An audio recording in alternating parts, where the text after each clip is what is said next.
ابھی چند روز پہلے مجھے بازار جانے کا اتفاق ہوا تو مجھے کچھ جائے نماز خریدنی تھی، تو میں شاپ پہ گیا اور ایک جائے نماز مجھے بڑی اچھی لگی۔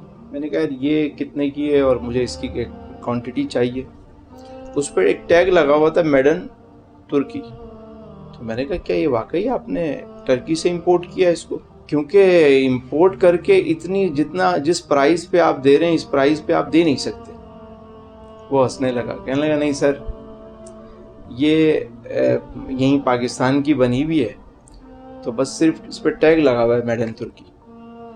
تو میں نے کہا یار یہ کیا جھوٹ نہیں ہے لوکل مینوفیکچر، اور آپ نے اس پہ ٹیگ لگایا ہوا ہے ترکی کا، تو کیا یہ جھوٹ نہیں ہے؟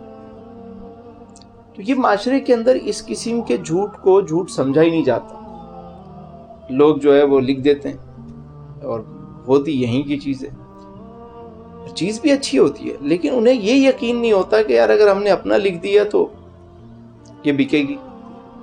جیسے منڈی میں آج کل جانور ہیں، کیا کہتے ہیں جی یہ جانور جو ہے یہ بادام پستے اور مطلب ڈرائی فروٹ کھلا کے اس کو اتنا دودھ پلا کے ہم نے اس کی یہ جان بنائی، اور قسمیں کھا رہے ہوتے ہیں کھڑے ہو کے۔ پتہ چلتا ہے بھائی اس کو تو انجیکشن لگائے گئے، اس کو وہ فیڈ دی گئی ہے جس سے اس کی باڈی جو ہے وہ پھیلے، اور یہاں یہ بتایا جاتا ہے کہ نہیں جی ہم نے اس کو بادام کھلاتے ہیں، اتنا دودھ پلاتے ہیں روز، اتنا یہ کرتے ہیں۔ تو یہ معاشرے میں جو بڑھتا ہوا جھوٹ ہے نا، یہ بظاہر آپ کا مال بھی بک جائے گا، چیزیں بھی ہو جائیں گی، لیکن برکت نہیں رہے گی۔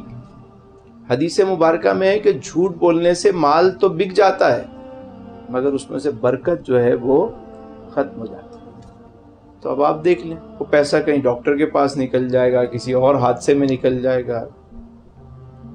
حلال کے مال میں، صاف ستھرا کام کرنے میں، سچ بولنے میں برکت ہی برکت ہے۔